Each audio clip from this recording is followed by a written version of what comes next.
100 കോടി ഇല്ലാത്തതൊന്നും അത്ര വലിയൊരു പ്രോബ്ലം ഒന്നും അല്ല, ടു ബി ഹോണസ്റ്റ് പറയുകയാണെങ്കിൽ. എന്നാൽ ഇത്രയും പോസിറ്റീവ് റെസ്പോൺസ് കിട്ടിയിട്ടും ഒരു 10 ദിവസം അടുപ്പിച്ച് ക്ലാഷ് ഒന്നും ഇല്ലാഞ്ഞിട്ട് പോലും ഒരു മമ്മൂക്ക പടത്തിന്, അതും കളങ്കാവലിന്, എന്തുകൊണ്ട് 100 ക്രോർ എന്ന് പറയുന്ന മാർക്ക് തികയ്ക്കാൻ പറ്റിയിട്ടില്ല? ആൻഡ് ഇതിനുശേഷം വന്ന സർവമായ വെറും 10 ദിവസം കൊണ്ടാണ് 100 കോടി എന്ന് പറയുന്ന ഈ ഒരു മാർജിനിലേക്ക് എത്തിച്ചത്.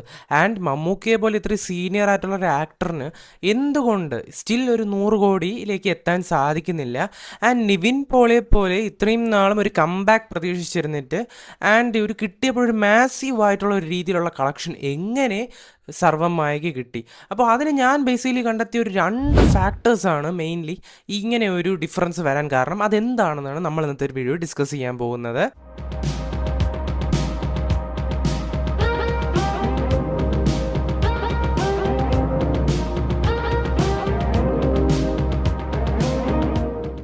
ഫസ്റ്റ് തിങ് ആയിട്ട് ഞാൻ ഒബ്സർവ് ചെയ്തൊരു കാര്യം എന്താണെന്ന് പറഞ്ഞാൽ, കളങ്കാവലിൻ്റെ ജേണർ തന്നെയാണ്. ജേണർ ഷിഫ്റ്റ് എന്ന് പറയുന്നത് ഒരു വലിയൊരു ഫാക്ടർ തന്നെയാണ്.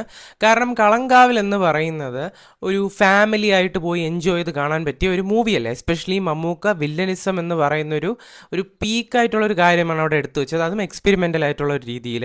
ആൻഡ് അതുകൊണ്ട് തന്നെ ഇങ്ങനെ ഒരു മൂവി ചെയ്യുമ്പോൾ അതിന് ഫാമിലി ഓഡിയൻസിൻ്റെ അക്സെപ്റ്റൻസ് വളരെ രീതിയിൽ കുറവായിരിക്കും.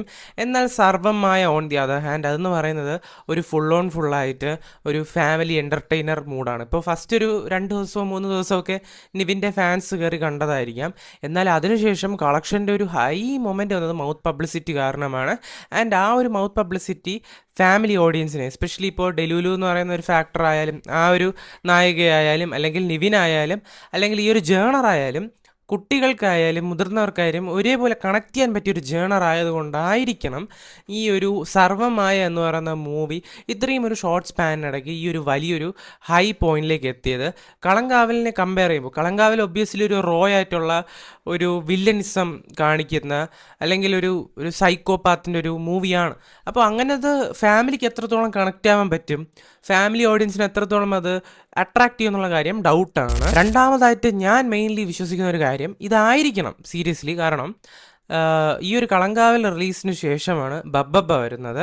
ബബ്ബബ്ബയുടെ ഇൻട്രൊഡക്ഷന് ശേഷം കളങ്കാവലിനുള്ള സ്ക്രീൻസ് നല്ല രീതിയിലാണ് ഡൗൺ ആയിരിക്കുന്നത്. ഈ ഒരു ഡൗൺ കാരണം തന്നെ എന്തായാലും ആ ഒരു കളക്ഷൻസിനെ അത് വല്ലാതെ ബാധിച്ചിട്ടുണ്ട്. കാരണം ഫസ്റ്റ് വീക്കിലെ കളക്ഷൻ നോക്കുന്നത് പോലെയല്ല സെക്കൻഡ് വീക്ക് ആയപ്പോഴും. ആൻഡ് തേർഡ് വീക്ക് ആയപ്പോഴത്തേക്കും, അതായത് ഡിസംബർ 18-ന് ബബ്ബബ്ബയുടെ റിലീസ് വരുന്നു. ആൻഡ് ഒരുപാട് സ്ക്രീൻസ് സ്പ്ലിറ്റ് ആവുന്നുണ്ട്. അതുകൊണ്ട് തന്നെ കളങ്കാവലിനെ അത് വല്ലാതെ ബാധിക്കുന്നു.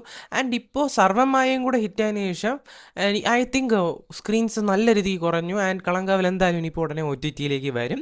ഇങ്ങനെയുള്ള ഫാക്ടേഴ്സ് ആയിരിക്കാം ഈ ഒരു വലിയൊരു മാസീവ് റാപ്പിഡ് റിലീസ്, അതായത് ബബ്ബബ്ബയുടെ റിലീസ് എന്തായാലും നമ്മുടെ കളങ്കാവലിനെ വല്ലാത്ത രീതിയിൽ അഫക്റ്റ് ചെയ്തേക്കാം. ആൻഡ് അഫക്റ്റ് ചെയ്തിട്ടുമുണ്ട്. അത് നമുക്ക് ആ ഒരു കളക്ഷൻ റിപ്പോർട്ട് വായിക്കുമ്പോൾ മനസ്സിലാവുന്നതാണ്. സോ ഓവറോൾ ഞാൻ പറയാൻ ഉദ്ദേശിക്കുന്നത് ഇത്ര മാത്രമാണ്. ഈ ഒരു 2 ഫാക്ടേഴ്സ്, മേ ബി ഈ ഒരു 2 ഫാക്ടേഴ്സ്, ഒന്ന് ഒരു ജോണർ ഷിഫ്റ്റ്, അതായത് ഈ ഒരു ഇപ്പോൾ ഫാമിലി ഓഡിയൻസിന് കണക്റ്റ് ആയാൽ, ഇപ്പോൾ യൂത്ത് എന്ന് പറയുന്ന ഒരു ഫസ്റ്റ് ഒരു 3-4 ദിവസത്തേക്കാണ്, പിന്നീട് അങ്ങോട്ടൊരു മൂവിയുടെ ലോങ് റണ്ണിന് കണക്റ്റ് ആവുന്നത്. ഇപ്പോൾ സത്യനന്ദിക്കാട് മൂവി ശ്രദ്ധിച്ചാലേ, ഇപ്പോൾ ഞാൻ പ്രകാശനായാലും, അല്ലെങ്കിൽ എന്താണ് പറയുക ഹൃദയപൂർവ്വം ആയാലും, ഇതൊക്കെ ലോങ് റണ്ണിൽ പോകുന്നത് ഫാമിലി ഓഡിയൻസിനാണ്. ആൻഡ് ഒരു ഫെസ്റ്റീവ് സീസണാണ്. ആൻഡ് 25-ാം തീയതി തൊട്ട് 25-നാണ് നമ്മുടെ സർവ്വമായ റിലീസ് ചെയ്യുന്നത്. ആൻഡ് എനിക്ക് തോന്നുന്നു 4-ാം തീയതി, അതായത് ഇന്ന് വരെയും ഈ ഒരു വെക്കേഷൻ ടൈമാണ്, എസ്പെഷ്യലി കുട്ടികൾക്ക്. അപ്പോൾ അവരെ ഫുള്ളായിട്ട് എൻഗേജ് ചെയ്യാൻ പറ്റും. പക്ഷേ കളങ്കാവൽ റിലീസ് ചെയ്ത ടൈമിൽ ഒരു വെക്കേഷൻ ഫാക്ടറൊന്നും ഇല്ലായിരുന്നു. അതും ഒരു ഫാക്ടറായിട്ട് നമുക്ക് എടുക്കാവുന്നതാണ്. സോ ഇങ്ങനെ നമുക്കൊരു ബാലൻസ് ചെയ്ത് നോക്കുകയാണെങ്കിൽ obviously Kalamkaval was well deserved for that. പക്ഷേ മേ ബി ഇങ്ങനെയുള്ള റീസൺസ് കൊണ്ടായിരിക്കാം 100 crore മാർക്ക് തികയ്ക്കാത്തത്. നിങ്ങൾക്ക് എന്ത് തോന്നുന്നു? എന്താണ് നിങ്ങളുടെ അഭിപ്രായം? കളങ്കാവലിൻ്റെ ജേണറിൻ്റെ പ്രശ്നമാണോ, അതോ ആ ഒരു മൂവി കണക്റ്റ് ആവാത്തതുകൊണ്ടാണോ, അതോ സർവമായ കുറച്ചുകൂടെയൊക്കെ റിലേറ്റബിൾ ആയിട്ടാണോ ആൾക്കാർക്ക്? അതായത് ആ ഒരു ഗ്രാമ പശ്ചാത്തലവും അല്ലെങ്കിൽ നിവിൻ്റെ ആ ക്യൂട്ട്നെസ് ഒക്കെ ആൾക്കാർക്ക് ഇഷ്ടമായതുകൊണ്ടാണ്. എന്താണ് നിങ്ങളുടെ ഒപ്പീനിയൻ? തീർച്ചയായിട്ടും കമൻറ്റായിട്ട് കൊടുത്തല്ലോ. ബൈ.